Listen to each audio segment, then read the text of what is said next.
Abantu abalirirwa mitwalo 11 beebitayo emisinde gy'amazaalibwa ga Ssaabasajja Kabaka egyaddukiddwa gye buvuddeko nga weze emyaka 68 wabula oluvannyuma lwa bino mu kwongera amaanyi mu kulwanyisa ekirwadde kya Mukenenya kali mu muli ku lukalu lwa Afrika. Ssaabasajja Kabaka yasiimye obuzimu ku nsimbi ezaava mu bujoozi bw'okudduka emisinde gino n'aguliramu abaami be ab'amagombolola Pikipiki kapyata ezibakwasiddwa Katikkiro Charles Peter Mayiga olwaleero okwongera amaanyi n'okwongera okutambuza enjiri y'okulwanyisa ekirwadde kya Mukenenya mu bantu ba Ssaabasajja.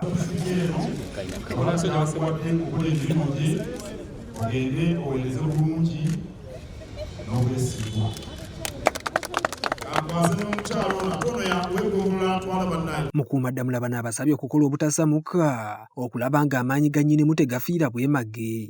Olw'okuba ekitujja siri mu mwayita ky'amaanyi,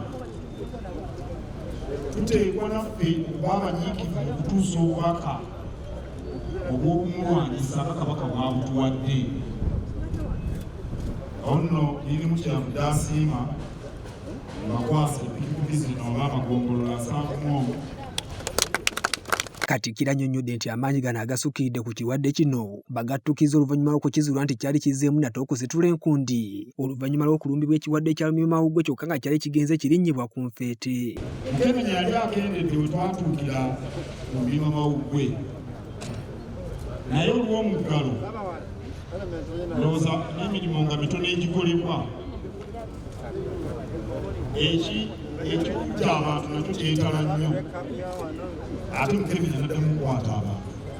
Wabula bano abasabye era okweyambisa Pikipiki ze zimu okwongera n'amaanyi mu mirimu gya Ssaabasajja Kabaka emirala n'okwongera okutembeeta ensonga ssemasonga za Buganda ezirina okugiddiza ddala ku ntikko. Buli lwe munaalaba nga Pikipiki za Kabaka agaziyitawo nga mujjukira obubaka Kabaka bw'atuwadde ku ssimu.